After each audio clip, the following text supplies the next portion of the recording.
Hey guys, welcome to gossip aunty. Anupama के आज के एपिसोड में पराग पैसे लेता है और अनुपमा से कहता है कि वो तय कर सकती है कि प्रेम को उनकी मीटिंग के बारे में कैसे बताना है। हालांकि अनुपमा उसे जाने से रोकती है और कहती है कि उनकी बातचीत खत्म नहीं हुई है। वो पराग से कहती है कि हालांकि उसने उसके बारे में बहुत कुछ सीखा है, लेकिन वो एक इम्पॉर्टेंट विवरण भूल गया है, वो नहीं बदली है। अनुपमा उसे याद दिलाती है कि जब वो कभी कपाड़िया साम्राज्य की मालकिन थी, तो अब वो सफलतापूर्वक क्लाउड किचन का प्रबंधन करती है। वो आत्मविश्वास से कहती है कि उसका कद उसके बराबर नहीं हो सकता। पराग उसकी बातों को अनदेखा कर देता है और पूछता है कि इसमें क्या गलत है। अनुपमा गुस्सा होकर पराग पर केवल प्रेम के साथ सौदा करने के लिए उसके पास आने का आरोप लगाती है। फिर वो अपना गुस्सा प्रेम पर निकालती है, अपनी पहचान के बारे में उसे धोखे पर अपनी निराशा प्रकट करती है। अनुपमा राही को प्रेम जैसे झूठे से बचाने की कसम खाती है।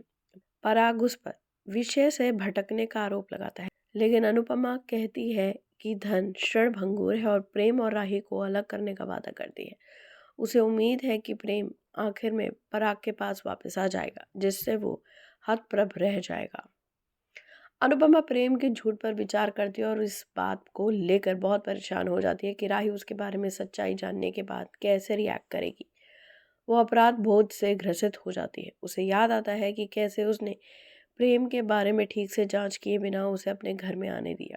लीला और डॉली की चेतावनियों को नज़रअंदाज करने की बात याद आने पर उसे पछतावा होता है। राही की रक्षा करने के लिए उसे दृढ़ संकल्पित अनुपमा अपने और प्रेम के बीच के बंधन को तोड़ने की रणनीति बनाने लगती है। प्रेम के प्रति उसका गुस्सा बढ़ता जाता है, क्योंकि वो उसकी छिपी हुई पहचान के बारे में सोचती रहती है। इस बीच राही को लगता है कि प्रेम को कुछ परेशान कर रहा है और वो सोचती है कि ये क्या हो सकता है। जब वो उसे खोजती है तो पराग बाग को अनुपमा के साथ अपनी हाल ही की मुलाकात के बारे में बताता है। बाग को लगता है कि दिल टूटने के बाद प्रेम अपने परिवार के पास वापस आ सकता है। पराग अनुपमा की चतुराई पर टिप्पणी करता है, जिसे प्रार्थना सुन लेती है। अब देखते हैं कि आगे इसमें क्या होता है, और ऐसे ही खबरों के लिए देखते रहिए गॉसिप आंटी।